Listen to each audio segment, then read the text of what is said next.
Missing Innocence, the story of baby Evelyn Boswell. Trigger warning, this video may be unsuitable for some audiences. Today, I would like to tell the story of a remarkable baby girl named Evelyn Boswell. She was 15 months old when she was tragically murdered in her own home at the hands of her mother, allegedly. Let us take a moment of silence for her. And if you have any information, please contact 1-800-THE-LOST.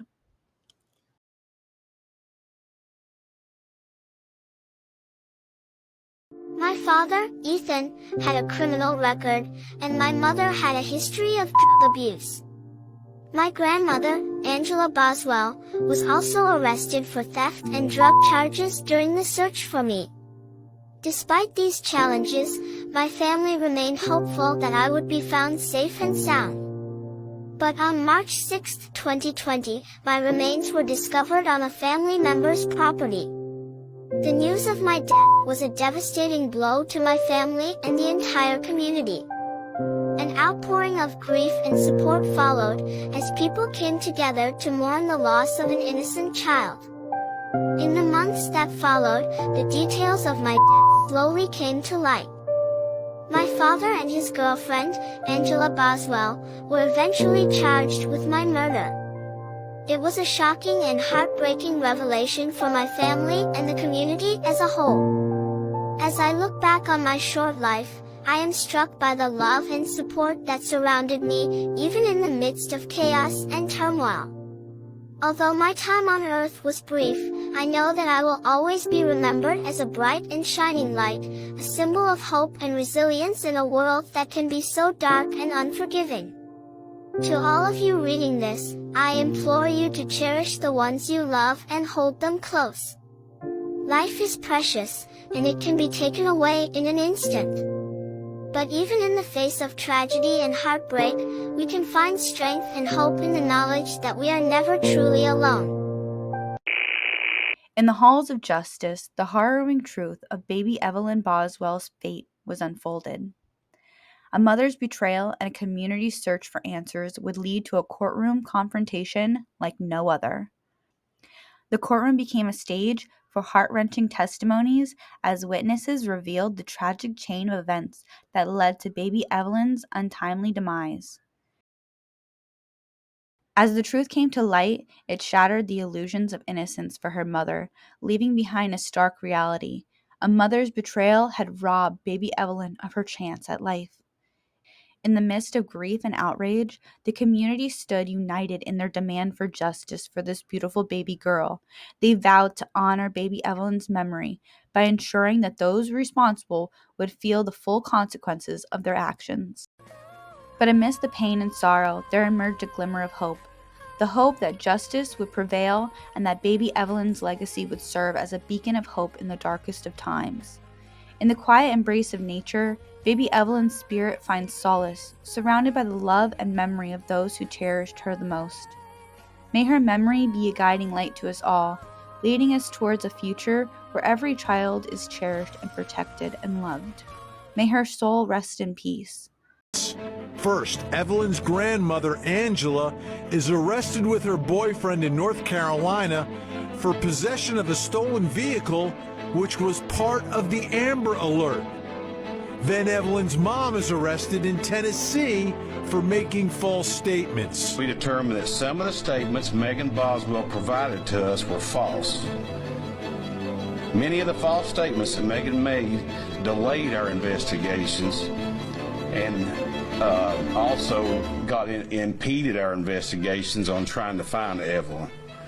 As a result, she has been charged with false reporting. Got any questions about that? Ms. Boswell, got any questions about that? Then big breaking news. 2 weeks after Evelyn was reported missing, a toddler's remains are found.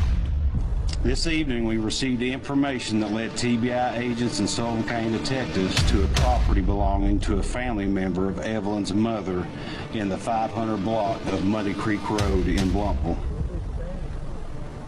During the search, investigators discovered human remains believed to be those of a 15-month-old girl. The remains will be sent for an autopsy and a positive identification. So now the question is, what happened to baby Evelyn and who is responsible?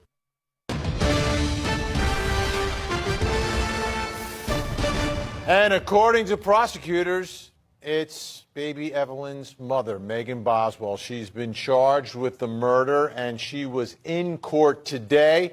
And joining us tonight from WJHL in Knoxville, Tennessee, is reporter Kaylin Cluck, who was at the courthouse today. We remain committed and continue to do everything possible to find out what happened to Evelyn.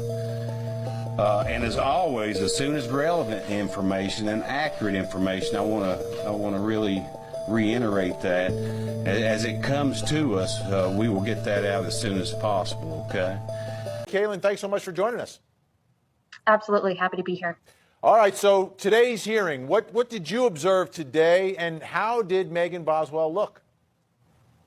Well, Megan Boswell actually appeared over Zoom due to a heavy amount of COVID-19 cases in our region here in Sullivan County, Tennessee. Today, we learned that Megan's next court appearance will be January 22nd. This is when the state is supposed to announce whether or not they'll seek enhanced punishment for her. So this could include the death penalty, life without parole, or neither.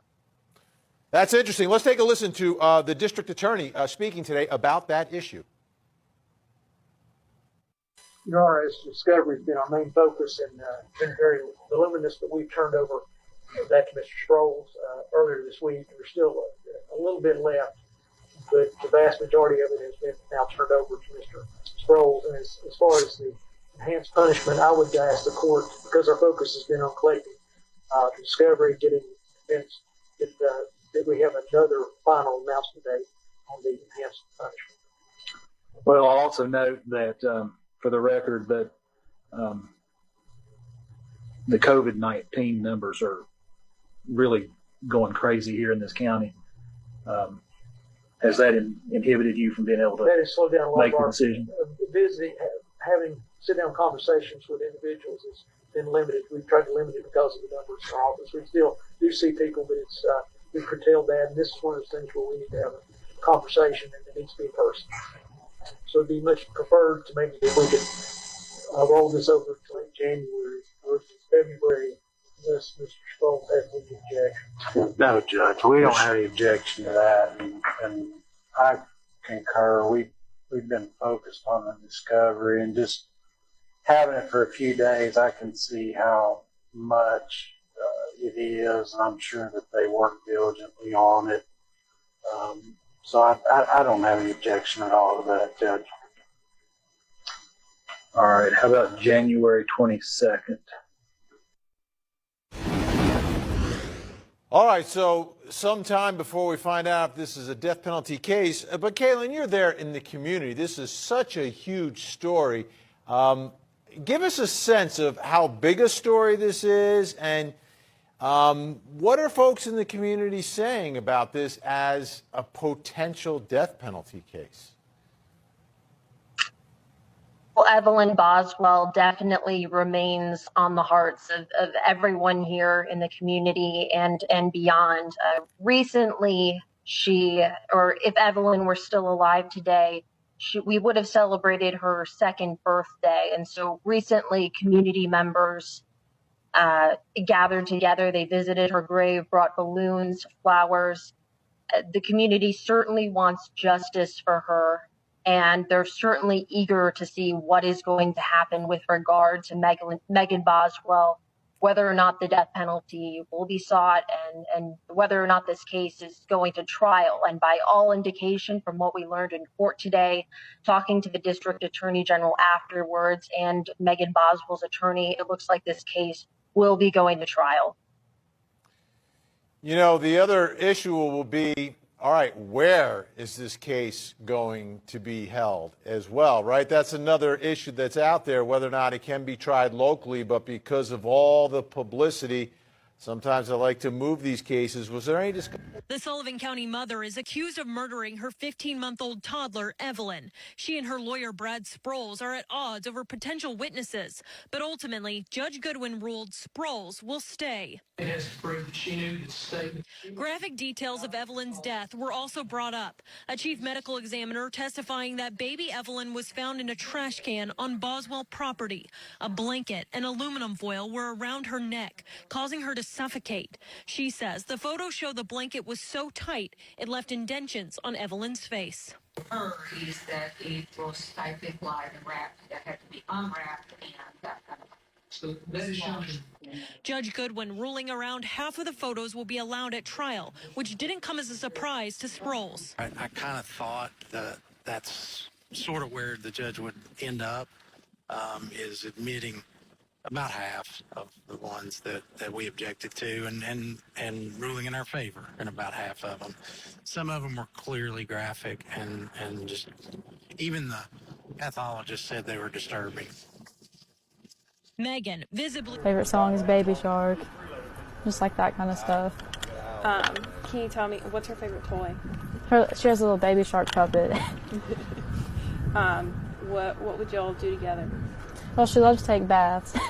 That was her favorite thing, and she had little shark toys that swim in the bath and stuff like that. How old is she now? She's 15 months today, actually. Oh, wow. Can you tell me a little bit, like, so you said she's very sweet. Is she sweet with everybody, or just... She is. She loves everybody. Mm-hmm. Can you tell me a little bit about, like, how you're feeling? Do you miss her? Are you worried? Of course I miss her, and, like, I can't tell anything about the ongoing investigation, but they are. I'm sure you all have released an article. We were watching her for me while I went to work. So it was like a babysitting type childcare situation? Yeah. But you thought... I took her, no. Then after that, I was like, well, if anything happens, I'm worried they will run with her. And to be honest with you, I won't lie, I didn't know how good the team was up here, and if I did, I would have called the second that I realized. They are very good, like I said. They are doing everything. And the pictures that we're dealing with here today, are those pictures from the autopsy report that for Dr. Schmidt that you relied on? Yes, everything that was accessible to her, I had access to, yes. And I believe you said there were others beyond these. That's correct. Now, I noticed in your report there is 3 particular photographs included. Do you have a copy of that? I didn't bring my report from the mouth.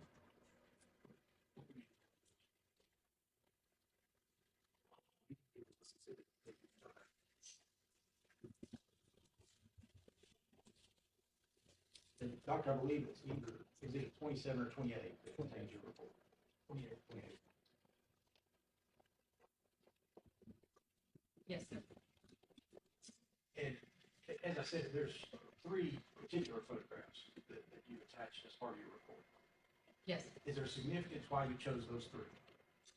The significance essentially showed the stages and layering. Essentially, I had some of the kind of similar cases that I would approach the same way because everything that is the body is in and that is intimately involved and associated with the body essentially belongs to the body. It belongs to the medical examiner until released under chain of custody to the law enforcement.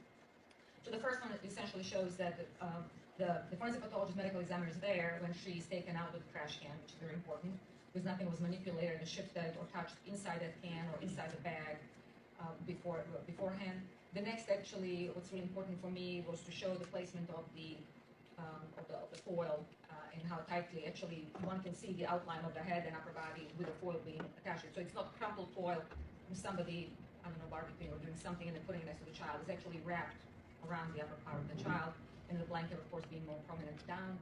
And then the next is essentially the photograph of the child, one of the last exhibits that we described, 23-24, because it's the ID photograph with the contortion of the upper body, especially the neck and chest area, exposure of the body, once not being completely on, plus the compression of the left side of the face, plus the outline and the compression pattern of the blanket and foil, and then essentially differential decomposition pattern. So it would be impossible to attach it all, but it shows kind of different stages of the handling of Evelyn's body that was kind of important to the cause and mechanism of that.